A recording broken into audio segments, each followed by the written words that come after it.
হযরত ওমর রাদিয়াল্লাহু আনহুর ইসলাম গ্রহণের পূর্বের ঘটনা। হযরত ওমর রাদিয়াল্লাহু আনহু একদিন মনে মনে চিন্তা করলেন, ভাবনা করলেন যে আমি আজকে আল্লাহর হাবিবকে মজা দেখাবো, তাকে কষ্ট দিব, তাকে শাস্তি দেব। সেই কথা মাথায় রেখে মুহাম্মদ সাল্লাল্লাহু আলাইহি ওয়াসাল্লামকে খুঁজতে শুরু করলেন।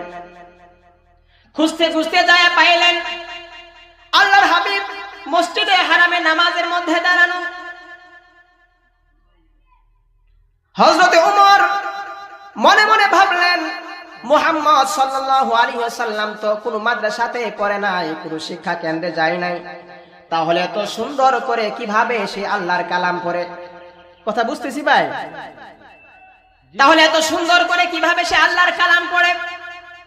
মুহাম্মদ তো কোনো মাদ্রাসাতে যায় নাই, কোনো শিক্ষা কেন্দ্রে যায় নাই, নিশ্চয়ই মুহাম্মদকে কোনো জিনে শিখায়, না হলে মুহাম্মদ এত সুন্দর করে কিভাবে সে আল্লাহর কালাম পড়ে?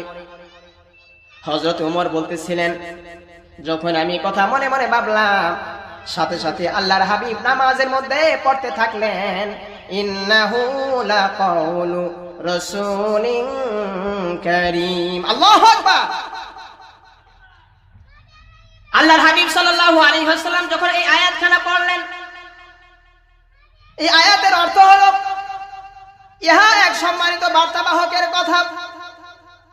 হযরত ওমর বলে ফেললেন, আমি মনে মনে ভাবলাম মুহাম্মদকে হয়তো বা কোনো জিনে শিখায়, কেমন যেন এটা আমার কথার প্রতি উত্তর হয়ে গেল, এটা কোনো জিনের কথা নয়, এটা হলো এক সম্মানিত বার্তাবাহকের কথা।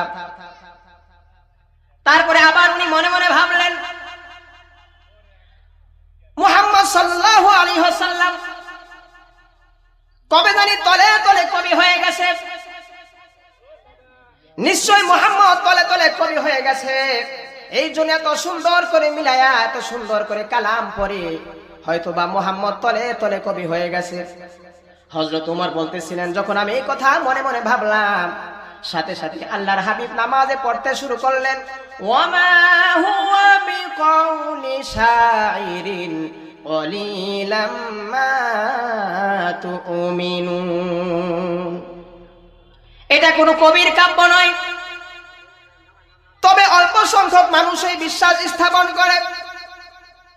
হযরত ওমর বললেন, প্রথমে আমি মনে মনে ভেবেছিলাম এটা কোন জিনের কথা হবে, উত্তর আসলো এটা কোন জিনের কথা নয়। আবার মনে মনে ভাবলাম মুহাম্মদ হয়তো বা তলে তলে কবি হয়ে গেছে, এখন কেমন যেন আমার কথার প্রতি উত্তর আসলো নামাজের মধ্য দিয়ে, এটা কোনো কবির কাব্য নয়। হযরত ওমর বলতেছিলেন, হায় আফসোস, হায় আক্ষেপ, এটা যদি জিনের কথা না হয়, কোনো কবির কাব্য না হয়, তাহলে আরেকটি কথা ওনার মনে হলো, আমি মনে মনে যেটাই ভাবি এটাই যেন আল্লাহর হাবিব নামাজের মধ্য দিয়ে উত্তর দিয়ে দেন, হয়তোবা আল্লাহর হাবিব তলে তলে গণক হয়ে গেছে। এটা হযরত ওমর রাদিয়াল্লাহু আনহু ইসলাম গ্রহণের আগের কথা, যখন উনি জাহেল ছিলেন। প্রিয় ভাই আমার, উনি বললেন যেটা আমি মনে মনে ভাবি এর উত্তর আল্লাহর হাবিব দিয়ে দেন নামাজের মধ্য দিয়ে, হয়তোবা মুহাম্মদ সাল্লাল্লাহু আলাইহি ওয়াসাল্লাম কবি গণক হয়ে গেছেন।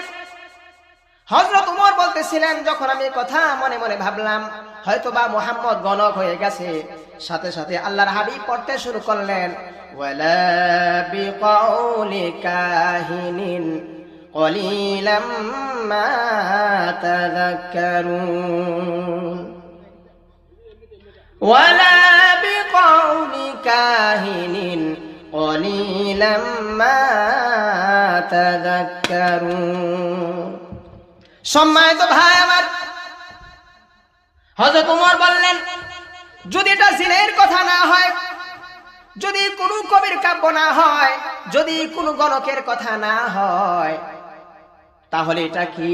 উনি প্রশ্ন করলেন মনকে মন, মুহাম্মদ যেটা পড়ছে এত সুন্দর করে, এটা যদি কবির কাব্য না হয়, গণকের কথা না হয়, জিনের কথা না হয়, তাহলে মুহাম্মদ সাল্লাল্লাহু আলাইহি ওয়াসাল্লাম নামাজের মধ্যে যেটা পড়ছেন সেটা কি?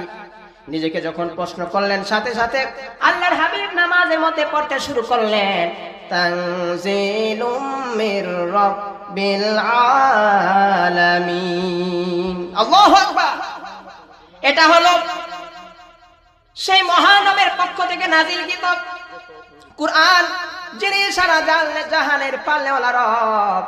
হযরত ওমর বলতেছিলেন, যখনই আমি এই কথাটা শুনলাম, এই আয়াতখানা শুনলাম, সাথে সাথে ইসলাম গ্রহণের ধ্বনি আমার ভিতর প্রতিধ্বনিত হচ্ছিল, বলে সুবহানাল্লাহ।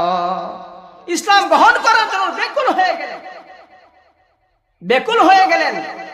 কেমন যেন ইসলাম গ্রহণের তামান্না উনার অন্তরের মধ্যে জোশ মেরে উঠলো, যে নিশ্চয় এটা আল্লাহর পক্ষ থেকে নাজিলকৃত কুরআন, আর মুহাম্মদ সাল্লাল্লাহু আলাইহি ওয়াসাল্লাম অবশ্যই আল্লাহ পাকের নবী, উনি কোনো ভণ্ড নবী নয়। আর সে মুহাম্মদ সাল্লাল্লাহু আলাইহি ওয়াসাল্লাম যেটা পড়ছে অবশ্যই এটা আল্লাহ পাকের পক্ষ থেকে নাজিলকৃত কুরআন, বলে সুবহানাল্লাহ। সম্মানিত ভাই আমার, যে কুরআন আমার জীবনের পথের পাথেও, যে কুরআন আমার জীবনের মাইল ফলক, দুঃখজনক হলেও সত্য, সেই কুরআনকে আমি আপনি পড়তে জানি না, সেই কুরআন উপরে জীবন ঘুরি না। আমার চুলের স্টাইল, আমার কাপড়ের স্টাইল, আমার দুনিয়াতে চাল চলনের তরিকা পদ্ধতি সব ইহুদির সাথে মিলে যায়, নাসারাদের সাথে মিলে যায়, ঠিক কিনা বলেন?